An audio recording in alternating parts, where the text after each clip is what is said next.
In this video, we're going to talk a little bit about the settings that you can apply when you're creating a new document from scratch. So the first thing that we're going to need to do, hopefully it's obvious by now, you're going to have to open up Adobe Photoshop. And so while this is loading, there we go. We want to go File, New, and this is where my presets are for me to create a brand new Photoshop document from scratch. In the previous video, we were pasting documents in, we were opening up files that already existed, but now I want to take control because perhaps I'm being asked to make something at very specific size and dimensions and color mode. We need to know how to use this. So the first thing right up here is Untitled 1. That's your name for your document right now. If you know what this file is supposed to be, I strongly recommend that you name it first. This makes saving files a lot easier. So I'm going to call this Demonstration. And now I have presets. And my presets are numerous. I have US paper, international paper, photo, web, mobile and devices, film and video. Depending on what you're designing for, these things will be extremely helpful. If you're designing something, for instance, that's going to be for print, you're going to probably want to design it on a piece of paper that is the same size as a regular piece of printer paper that goes through your printer. So in this case, I'm going to choose US paper.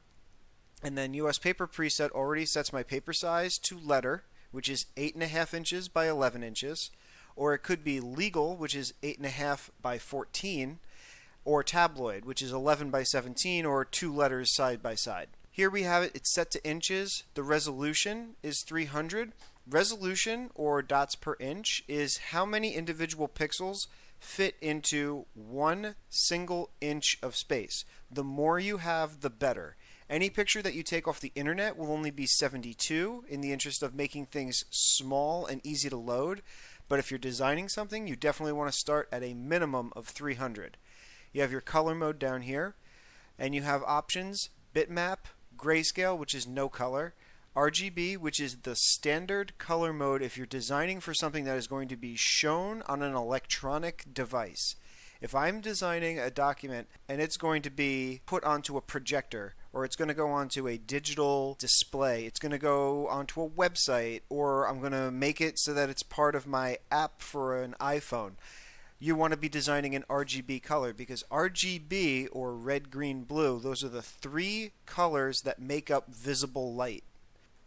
And any digital device that you're using, whether it's a laptop, a projector, or the phone in your pocket, it operates on that same principle. The color that you're seeing is being projected through light through these pixels in the red, green, blue spectrum. So if you're designing for one of these things, it makes the most sense to use RGB.